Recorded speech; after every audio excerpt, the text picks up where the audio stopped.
Hello guys, എല്ലാവർക്കും പവിത്രം പുത്തൻ promo വിശേഷങ്ങളിലേക്ക് സ്വാഗതം. അങ്ങനെ നമ്മുടെ അമ്മിണി മുത്തശ്ശി നമ്മുടെ പവിത്ര ഇപ്പൊ പൊളിച്ചടക്കുവാണല്ലേ. നമ്മുടെ വേദനയും വിക്രത്തിനെയും ഇപ്പൊ അടുപ്പിച്ചുകൊണ്ടേയിരിക്കുക.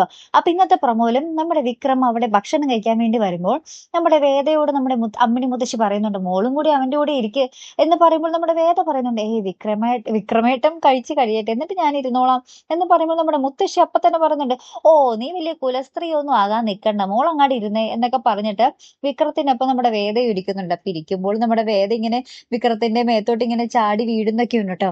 അപ്പൊ നമ്മുടെ വിക്രം ഇങ്ങനെ ഒച്ചയെടുക്കുമ്പോൾ നമ്മുടെ മുത്തശ്ശി പറയുന്നുണ്ട്, എന്താണ് അവളൊന്നും നിന്റെ ദേഹത്ത് മുട്ടിയപ്പോ നിനക്ക് എന്ത് പറ്റിപ്പോയി എന്നൊക്കെ പറഞ്ഞ അവിടെ രസകരമായിട്ടുള്ള നിമിഷങ്ങൾ തന്നെയാട്ടോ. അപ്പൊ അതിനുശേഷം ഉണ്ടല്ലോ നമ്മുടെ വിക്രം ഇങ്ങനെ ഉള്ളിൽ ആലോചിക്കുക, ദൈവമേ ഇനി ഇവൾക്ക് എങ്ങാനും ഊട്ടിക്കൊടുക്കാൻ പറയോ മുത്തശ്ശി എന്ന് പറഞ്ഞ പാടെ നമ്മുടെ മുത്തശ്ശി പറയുന്നുണ്ട്, എടാ ഒരു ഉരുള അവളുടെ വായിൽ വെച്ച് കൊടുക്കടാ എന്ന് പറയുന്ന ഒരു അടിപൊളി രംഗങ്ങൾ കേട്ടോ. പക്ഷെ വായിൽ വെച്ച് കൊടുക്കുന്നതൊന്നും കാണാൻ സാധിക്കുന്നില്ല കേട്ടോ. അതെന്തായാലും നമുക്ക് എപ്പിസോഡിൽ കാണാൻ പറ്റും കേട്ടോ. അപ്പൊ എന്തായാലും മറക്കാതെ കാത്തിരുന്ന് കാണണം കേട്ടോ.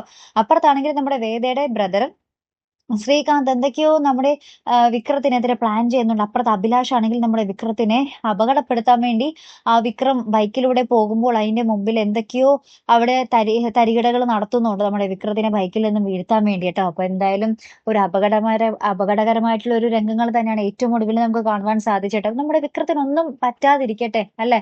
എന്തായാലും കാത്തിരുന്നതിനെ കാണുമ്പോൾ അടുത്തൊരു വീഡിയോ വരുന്നത് വരയ്ക്കും ഗുഡ് ബൈ.